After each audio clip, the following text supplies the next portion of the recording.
देते नहीं, तो किसी के पास तो मैं रहूं ना शांति से। तभी पति आ जाता है। नहीं नहीं नहीं, दूसरा घर तो मैं ले सकता हूँ, लेकिन दूसरी बीवी नहीं। माँ वो कितने ताने सहेगी। मुझे मेरी गलती का एहसास हो गया है, चलो हम कहीं और रहेंगे। अरे नहीं नहीं, हमारे जमाने में। फिर माँ जी?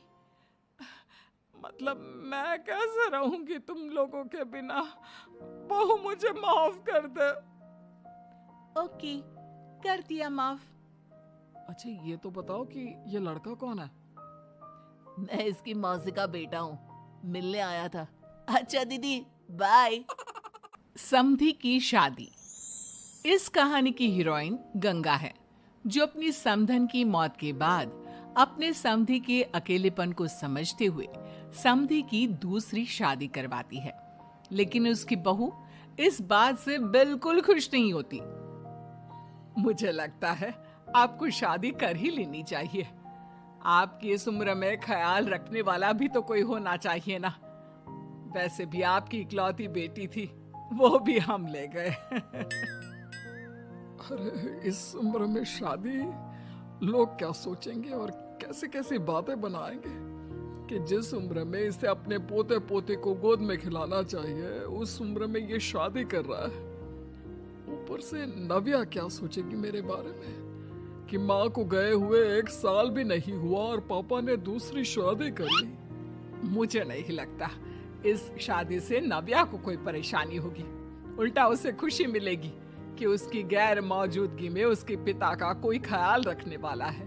क्यों नव्या, सच कहा ना? हाँ मम्मी जी, आप सही बोल रही हैं। ये बोलकर वो अंदर चली जाती है। लीजिए, अब तो आपकी बेटी ने भी हाँ बोल दिया। रही लोगों की बात, तो लोग तो कभी किसी की खुशी देखकर खुश हो ही नहीं सकते।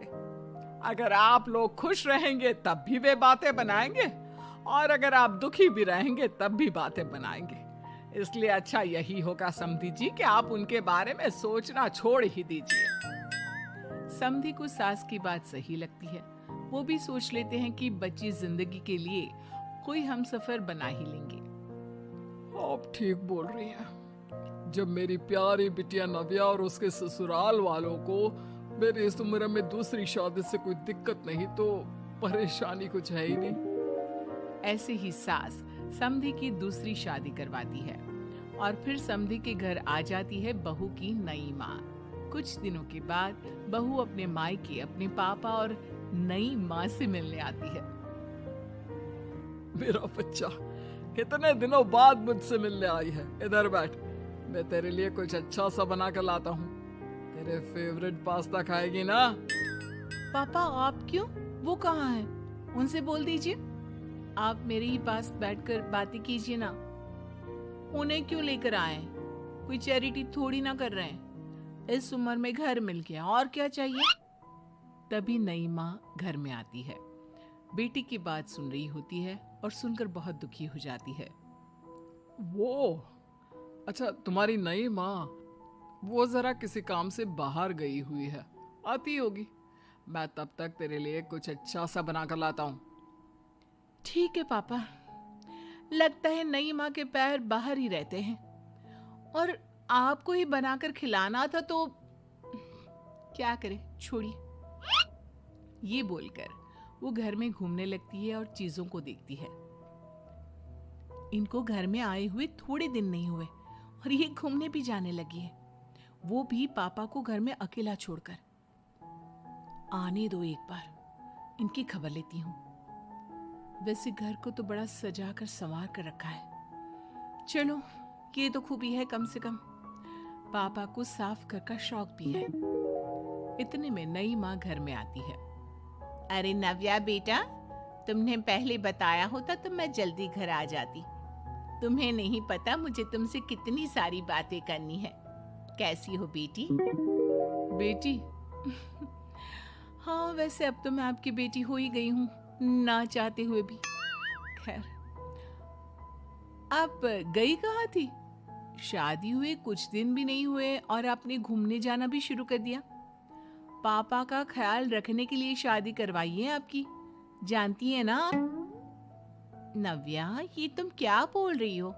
मैं कहीं घूमने नहीं बल्कि एक दोस्त से मिलने गई थी।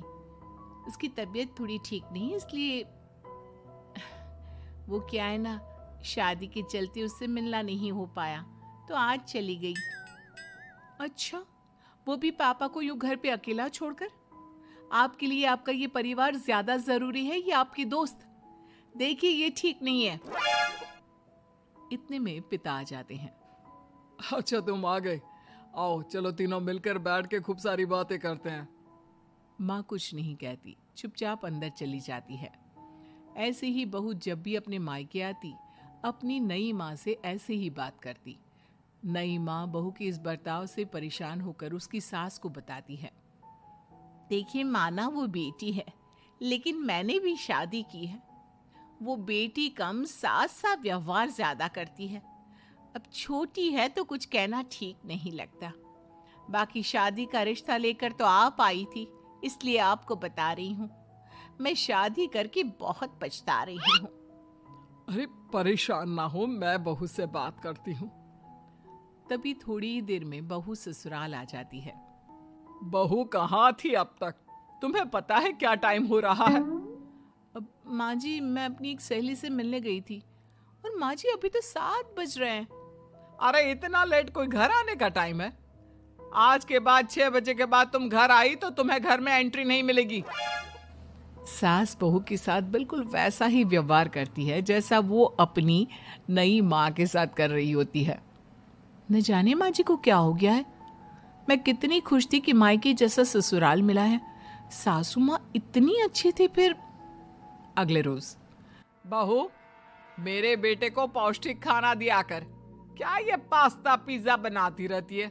इसलिए शादी नहीं करवाई थी मैंने अपने बेटे की। ठीक है माँ, मैं बना दिया करूंगी ऐसा खाना। लेकिन माँ जी, आपको हुआ क्या है? पहले तो कभी आपने ऐसा नहीं किया, तो ये अचानक से मुझसे कोई गलती हो गई है क्या माँ? क्यों? ऐसे नहीं बोल सकती। समझ ले, ये तेरी सास का हुक्म है। ऐसे ही सास बहू को अपने सास वाले तेवर दिखाकर कभी डांटती तो कभी ताने मारती, पर बहू बेचारी बिल्कुल समझ नहीं पाती। एक दिन, बहू ये क्या बेफिजूल खर्चा करती रहती है? परसों ही तुमने अपने लिए एक साड़ी ली थी और आज फिर से।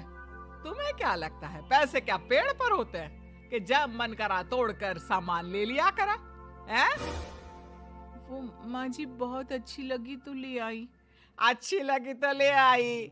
यहाँ मेरा बेटा अपना खून पसीना एक करके पैसा कमा रहा है और तुम उसी पैसे को बर्बाद करने में कोई कसर नहीं छोड़ती। माँ जी, आप मुझे ऐसा क्यों बोल रही है? मैं आज के बाद कभी शॉपिंग पर नहीं जाऊंगी, लेकिन प्लीज आप मुझसे ऐसा बर्ताव मत कीजिए। इससे पहले कभी आपने मुझे छोटी छोटी चीजों के लिए नहीं डांटा। ये अचानक ऐसा क्यों? मुझे बिल्कुल अच्छा नहीं लग रहा। देख बहू, मैंने तेरे साथ जब टिपिकल सास जैसा बर्ताव किया तो तुझे इतना बुरा लगा। सोच, तेरी नई माँ को कैसा लगता होगा जब तू उनके साथ हमेशा ऐसा बर्ताव करती है। तो माँ जी, आपने इतना सब कुछ बस इसलिए किया? आप मुझसे नाराज नहीं हो, गुस्सा नहीं हो? नहीं बहू, मैं तुझसे गुस्सा क्यों होंगी? मैं तो तुझे बस इतना समझाना चाहती हूँ कि अपनी नई माँ से सास जैसा बर्ताव करना बंद कर दे। उनको बिल्कुल अच्छा नहीं लगता। वो तेरे पास आना चाहती है, तुझे समझना चाहती है। वो सच में तेरी माँ बनना चाहती है। तू उनके साथ सास जैसा बर्ताव बंद कर और एक अच्छी बेटी बन।